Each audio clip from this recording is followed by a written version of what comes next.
Representative, thank you for being here with me today. Now, you've proposed a joint resolution that would put a constitutional amendment before voters prohibiting a carbon tax. What was your inspiration for putting that forward in the legislature? Well, thanks, Michael, for having me on and for the question. The energy industry is one of the great drivers of the Texas economy, and we are the eighth largest economy in the world. And large part of that is due to our resources, the resources that we have here in the great state of Texas, our natural resources, as well as our human resources. And what this is intended to do, this carbon tax ban, is to ensure that the energy industry continues to be that economic driver for Texas. We have so many resources available to us here in the state of Texas, and we want to ensure that we're not handicapping our ability to pursue economic prosperity, pursue liberty. We've seen what could happen in Europe with with carbon taxes, and then California's got a cap and trade program. All of that intended to limit the energy industry, oil and gas production, and carbon emissions. And so our goal is to make sure no, Texas is focused on oil and gas, and make sure that we continue to have that economic driver in the state. Are you concerned about a carbon tax being imposed in the near future? Was that an inspiration at all? You never know what the future is going to have in store. And I think what we're trying to make sure we do is we're responsible with the time we're given today. The state could shift politically and over the next decade or two. We hope that it doesn't. We're working hard to make sure that that doesn't happen. But at the same time, we can put in guardrails right now that will help shape the future of Texas, and that's what this House Joint Resolution would do. Now, there are some folks who will listen to this and feel as though it's the wrong step forward, that Texas should be making more steps towards greener energy, and the carbon tax would help do just that. Your response to that criticism? Yeah, you'll get the general backlash from people who are focused only on green energy and renewables. My answer to them is, if you're a free market, if you're a defender of free markets, then you want all energy sources to be pushed forward and pursued all at once. And what we shouldn't be doing is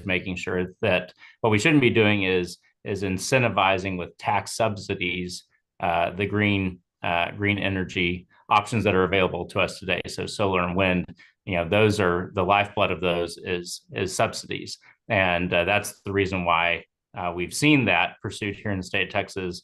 The reality is if we remove government from the equation, we actually would be able to perform better in those categories, in the renewable category, because the market would drive those producers to be more efficient.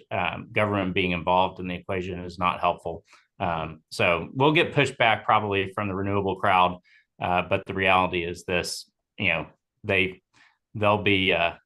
always going to be upset when you fight for fossil fuels. Well, I do want to ask, you mentioned you don't want a tax incentive on either or, but if you had the choice transitioning Texas towards more green energy or more energy that uses fossil fuels, which would you choose? On as far as government being involved in the equation? As far as your own personal opinion. I think the natural direction that would occur is the fossil fuels are the resources available, and the market would dictate that we're going to continue to pursue those fossil fuel resources, and you're going to see growth in that industry. But there's still a lot of wind. There's a lot of open land that could be developed for solar. But the reality is that you've got to allow the market to respond to that availability. And that would be my goal, is to ensure that the market performs and private industry has the ability to pursue without the government stepping in the way. Now, I do want to ask you this.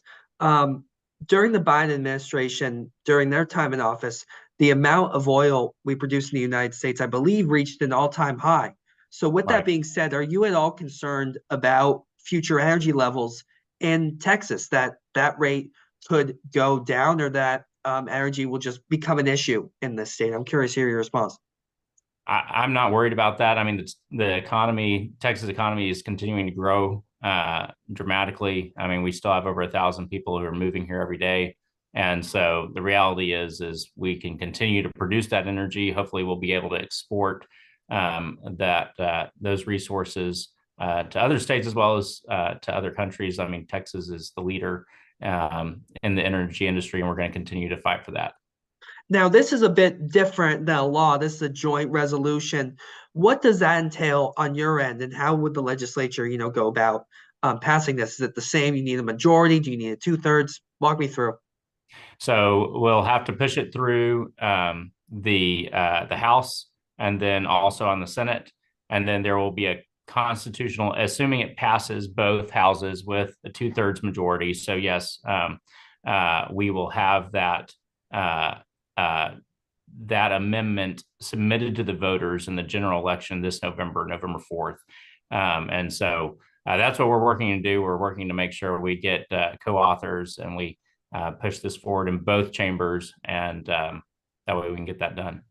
And have you heard from any businesses in the Tyler area that are calling for prohibiting a carbon tax in the future? No, I mean, the support or the responses that we've gotten up to this point have just all been very supportive. The Tyler community obviously is got a good portion of the community that is focused on the oil and gas industry. They understand the importance that it plays in the Texas economy, and it's important to House District 6. And so we've gotten good feedback from everyone. And if this were to pass, if voters were to vote for this, what impact do you feel it would have on Texans? I think it gives them some security, knowing that we're in better shape in the years to come, and that there's not just going to be this opportunity for Texas to flip to California all of a sudden, particularly on the regulatory side. This helps shore up what Texas is focused on. Anything else you'd like for our audience to know on the joint resolution calling for prohibiting carbon tax?